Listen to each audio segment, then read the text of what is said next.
Terjoko SPDMM kami persilakan.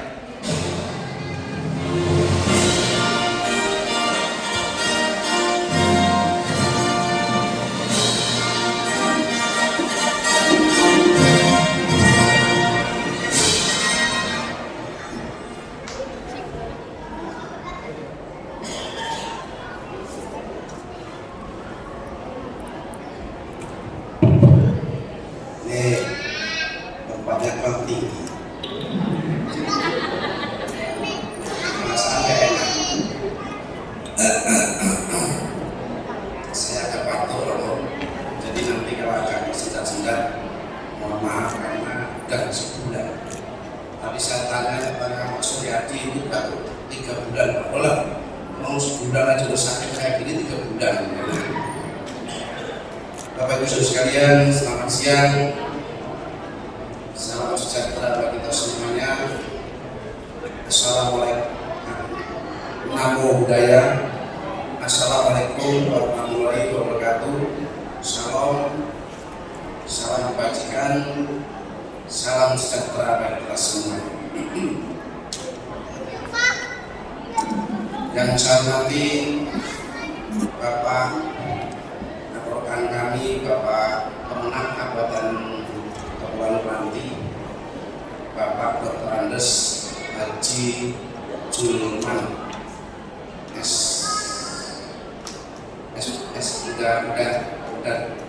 udah MA belum Pak? Kalau nanti mau jadi kandidat harus MA Pak. Saya dengar Pak Julman dulu mau jadi bupati ya Pak. Dengar loh Pak, calon bupati saya yang calon bupati Pak.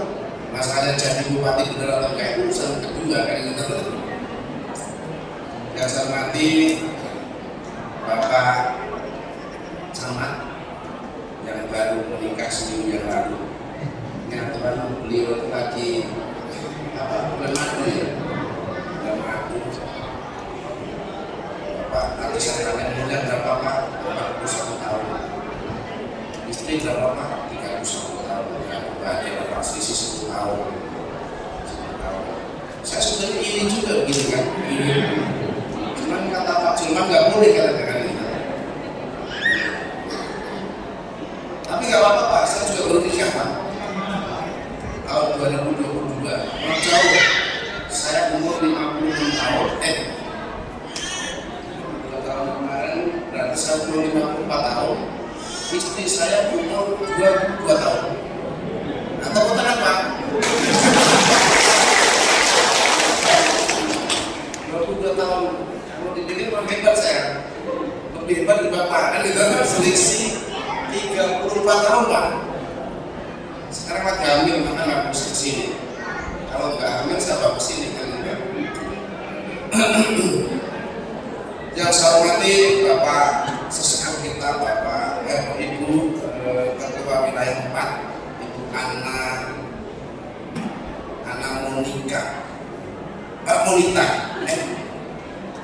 Monita.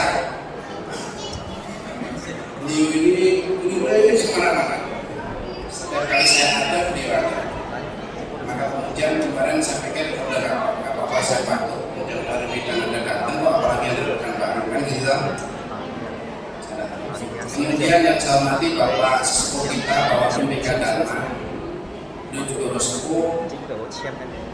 Saya tanya sekitar umurnya sekitar 78 tahun. Tapi luar biasa Pak. Baca buku, baca begitu tak makanya mata. Luar biasa. Inilah mungkin barangkali karena baik yang beliau miliki. Terus yang saya hormati Ibu anggota Dewan, Ibu Cuncung. Ya kalau didoakan pasti juara. Yang mudah-mudahan yang penting kita lihat benarkah beliau selama menjabat menjadi anggota Dewan ini bermanfaat bagi kita semua. Tahu nggak bermanfaat itu apa? Tetapi kalau sekarang bermanfaat, memberikan manfaat bagi banyak orang, ya mari kita dukung. Tapi saya nggak boleh Pak, saya pegawai negeri nggak boleh dukung satu partai apapun, satu anggota dewan apapun, tidak boleh mendukung siapapun cadarnya. Tapi berdoa dalam hati mungkin boleh ya, berdoa dalam hati mungkin boleh. Tapi mendukung foto aja jadi masalah. Saya foto dengan Bu Cuncun, ketika Bu Cuncun itu menyalon, itu jadi masalah. Tapi kalau nanti foto bersama begini ya nggak ada masalah, mungkin foto resmi biara. Ya kita doakan pasti juga berhasil untuk yang kedua. Dan itu mudah-mudahan berhasil. Kalau berdoa nggak salah Pak. Nanti cari disebar bahwa Pak Tarjoko itu mendukung Bu Cuncun sama kasus sebetulnya. Tapi nggak apa-apa, mau dipecat nanti 3-2 tahun lagi udah nggak dipecat, udah berhenti Pak nanti ya. Pecat dan berhenti. Bapak Ibu Saudara sekalian, terima kasih atas kehadiran semuanya, dan yang besar tidak saya sebutkan gelarnya, yang kecil tidak saya sebutkan namanya, tapi semua yang hadir pada kesempatan hari ini saya ucapkan selamat datang dan salam bahagia bagi kita semuanya. Sekali lagi saya ucapkan namo buddhaya. Bapak Ibu Saudara sekalian, mungkin Bapak ada sebagian Bapak Ibu yang bingung ya pada waktu dalam sebelumnya saya jelaskan supaya nanti Bapak Ibu tidak punya anggapan keliru terhadap Bapak Buddha.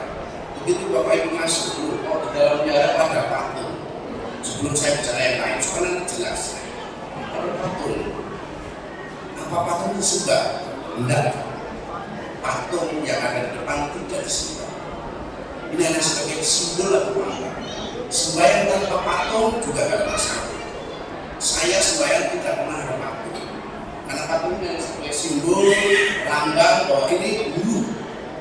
Kemudian beliau selalu kesini agar kita ini selalu mengajarkan cinta kasih. Itu sebagai simbol saja. Kemudian ini ada banyak sembahan apakah ini nanti akan bisa dipersembahkan untuk dewa, untuk patung supaya dimakan? Enggak Pak, enggak. Ini semua sebagai lambang. Lilin adalah sebagai lambang menerangkan agar kita mampu bisa seperti lilin menerangi nafsu kita tanpa pamrih. Yang lain-lain sampai habis, ada tanpa kita ibadah. Inilah lambang lilin. Supaya kita semua tahu, supaya kita jangan dianggap bahwa agama Buddha itu menyembah. Ya, karena ini kan baru ya, ini biara baru. Supaya nanti saya jelaskan dulu. Supaya umat di sini juga tahu bahwa kita tidak tinggal patung. Maka Tuhan dalam materi disebut laum. Laum. Kenapa laum? Karena bahasanya bahasa Mandarin atau bahasa apa? Mandarin. Tuhan itu sebutannya macam-macam Pak. Kalau di Arab disebut Allah, karena memang bahasanya itu. Orang Jawa nggak kenal Allah, nggak kenal Lamu, nggak kenal Tiek, nggak kenal God, kenalnya Gusti, kan maksudnya. Orang Inggris tidak kenal Allah, tidak kenal Tiek, tidak kenal Lamu, kenalnya God. Orang Cina tidak kenal Allah, tidak kenal God, tidak kenal Gusti, kamu saja kenalnya Tiek, Lamu. Sebenarnya disebutkan karena bahasa. Sama dengan kita orang Jawa. Orang Jawa tidak kenal yang namanya opung, kenalnya Simba. Tidak kenal yang namanya Ama, nah Simba. Nah itulah supaya nanti paham. Sesungguhnya sebutan Tuhan itu macam-macam berdasarkan bahasa daerah atau asal masing-masing. Dua itu lambang supaya kita itu bisa membagi kebahagiaan kita kepada orang lain. Berderma dan segala macam. Menyebar kebahagiaan, ridha, naas, lambang keberuntungan, lambang kekayaan dan segala macam. Itu semuanya lambang. Tidak ada satupun dipersembahkan untuk dimakan dewa enggak, dimakan ini. Nah ini tujuannya supaya apa? Supaya Bapak Ibu tahu bahwa agama Buddha itu sesungguhnya tidak menyembah patung, tidak menyembah berhala, tidak menyembah hal yang dianggap selama ini bahwa agama Buddha itu menyembah patung. Memang sembahyangnya di depan patung, tetapi bukan berarti disembah. Disembahnya simbol semua, termasuk ada buah. Nanti mungkin barangkali kalau tokoh agama yang mampu nanti dijelaskan satu-satu supaya semuanya jelas. Bapak Ibu Saudara sekalian, saya bangga umat wihara ini dibangun dalam waktu dekat. Kemarin kalau nggak salah tahun berapa ya saya pertama ini ya, tahun 2022. Nah, sekarang sudah dibangun 2023, 1 tahun. Ini pembangunan ini baru 1 tahun berkat para donatur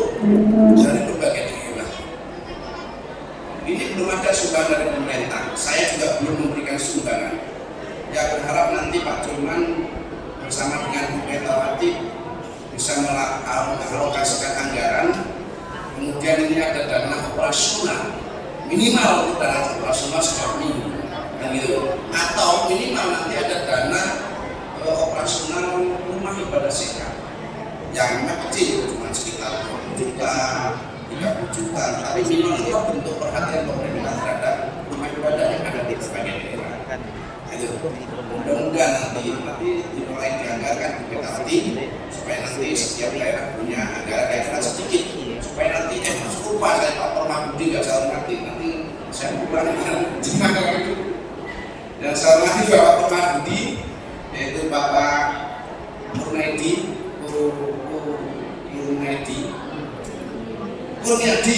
Aduh, kenapa saya sebut Kurniadi? Saya Pak Kurniadi. Ya kalau nanti nggak ada duit minta Pak Kurniadi. Duitnya banyak Pak. Pengusaha besar. Dan ya Bapak Ibu sekalian, saya mohon maaf lupa karena udah baru cerita lupa siapa yang mati depan lupa. Karena itu di samping saya kan itu betul. Dan kemudian juga Bapak Budi Kabupaten Meranti, Junjun sekaligus, nah ada di lupa semua Pak. Nah Bapak Ibu sekalian, saya cukup bangga dengan bahwa pembangunan biara ini berkat donatur.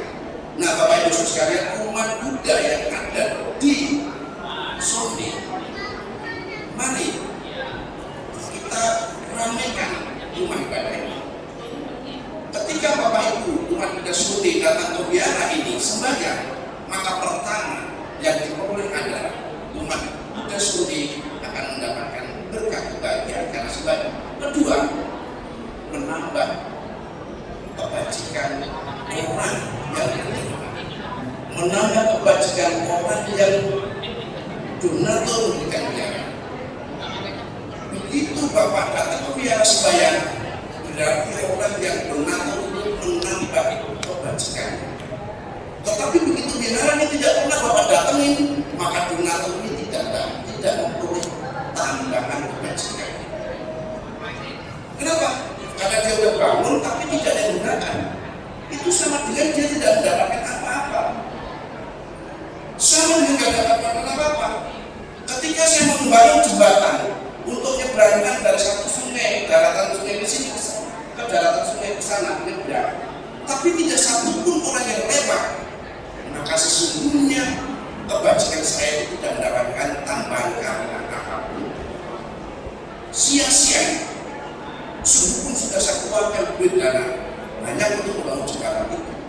Sama dengan halnya ketika saya memberikan makanan kepada orang, tetapi makanan itu tidak dimakan. Aku tidak sampai makan sesungguhnya makanan itu mubazir. Nah oleh karena itu Bapak Ibu sekalian, begitu Bapak Ibu umat Buddha Sonde datang sini, maka perbuatan yang diperoleh oleh satu adalah mengamalkan kebajikan untuk diri sendiri. Kedua, menambah kebajikan bagi orang yang telah berdharma untuk membangun tempat ibadah ini. Nah itu yang perlu dipikirkan. Jadi begitu kita datang sembahyang, orang yang berdharma di sini tambah kebajikan. Dan kemudian Bapak Ibu juga memiliki kebajikan baru untuk pribadi Bapak Ibu sendiri. Nah ini yang perlu dipahami. Jadi kasihan dengan orang yang sudah berdharma tapi kemudian tidak Bapak tambah kebajikan. Begitu Bapak datang, bertambah kebajikannya. Dua orang yang datang, bertambah kebajikannya. Tiga orang datang, bertambah kebajikan. Tidak ada yang datang, tidak ada kebajikan. Nah itu. Nah Bapak Ibu sekalian, inilah yang disebut dengan kebajikan yang ditanam oleh setiap orang. Umat Buddha senang sekali untuk berkebajikan. Maka karena itu, mari kita semua membangun kebajikan. Bapak Ibu sekalian, tadi kalau saya katakan bahwa Ibu Anna Monita menggambarkan bahwa ini adalah wihara Bahtera Maitreya yang tadi digambarkan ada sebuah kapal membawa berbagai macam orang kemudian tenggelam, maka kemudian saya akan bicara bahwa Bahtera, wihara Bahtera ini diberikan Bahtera adalah membawa banyak penumpangnya ada yang orang yang berbagai macam profesi, berbagai macam suku, berbagai macam golongan, tetapi dipimpin oleh Nabi nakoda akan sampai pada tujuan. Artinya apa? Bahwa wihara ini digunakan oleh berbagai macam orang. Ada yang berstatus guru, ada yang petani, ada nelayan, ada yang pengusaha, ada macam-macam. Tetapi dipimpin oleh seorang pendeta untuk sama-sama masuk, tetap sama-sama masuk ke suatu tempat, yaitu kebahagiaan untuk selama-lamanya. Jadi artinya apa? Artinya bahwa di sini tidak dibedakan siapapun orangnya, tidak dibedakan apapun jenis profesi pekerjaannya, tapi yang jelas bahwa wiharanya akan membawa setiap orang untuk mencapai kebahagiaan yang dibimbing oleh seorang pandita, dibimbing oleh seorang guru agama, atau dibimbing oleh seorang mahapandita yang memimpin setiap hari, yang memimpin setiap pejabat untuk dibawa ke tempat alam yang lebih bahagia. Nah, mudah-mudahan karena itu mari kita ramaikan wihara ini, jangan sampai wihara ini sudah dibangun megah begini, kemudian wihara ini nganggur, sepi, tidak ada orangnya. Itu tujuan yang besar. Manfaatkanlah wihara ini untuk berbuat kebajikan. Setiap orang bisa melakukan kebajikan di wihara ini tanpa terkecuali. Dan mudah-mudahan umat Buddha di sini juga bisa membangun kerukunan hidup umat beragama antar umat beragama lain. Jangan sampai umat Buddha di sini adalah umat Buddha yang tidak bisa membangun kerukunan. Mari kita bangun bersama-sama sebagai warga negara dan khususnya sebagai warga masyarakat Sonde di Kabupaten Meranti. Dan mari kita semuanya berdoa semoga wihara ini terus menerus menjadi wihara tempat bukan saja sebagai tempat ibadah saja, melainkan juga sebagai tempat lembaga pembinaan pendidikan lain. Mungkin suatu ketika di sini ada bentuk sekolah minggu Buddhis, atau sebagai bentuk atau belum sekolah minggu Buddhis. Nanti sekolah minggu Buddhis itu nanti ada dananya, nanti setiap bulan kita berikan, setiap tahun kita berikan bantuan, dan bahkan gurunya kita berikan bantuan. Memang Bapak Ibu sekalian, bahwa umat Buddha Sonde seperti yang dikatakan oleh Bapak Tua harus menjadi umat Buddha yang bukan hanya sekedar umat Buddha yang selalu berada di desa tertinggal, tapi harus menjadi umat Buddha yang sukses maju dan menjadi seorang yang berhasil.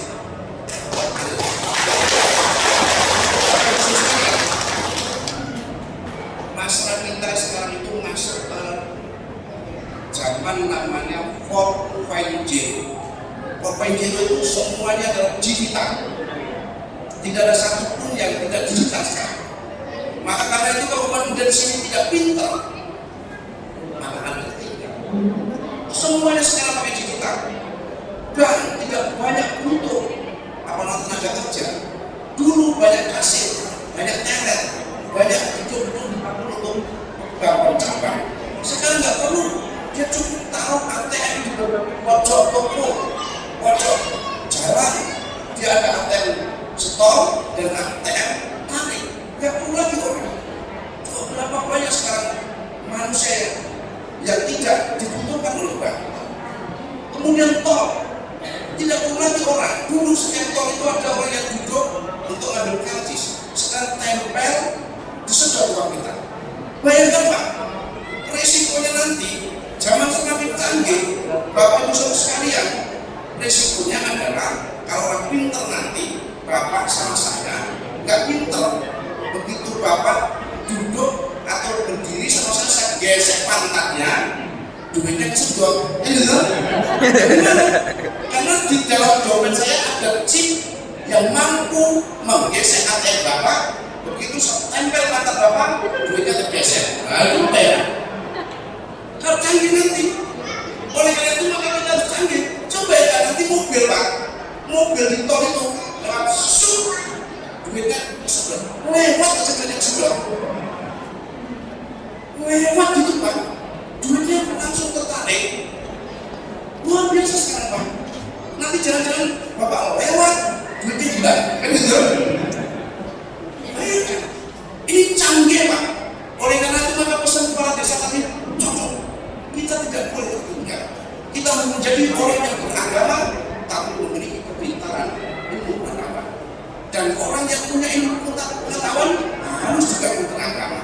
Orang yang pintar ilmu pengetahuan tidak beragama, dia akan menjadi orang yang sombong.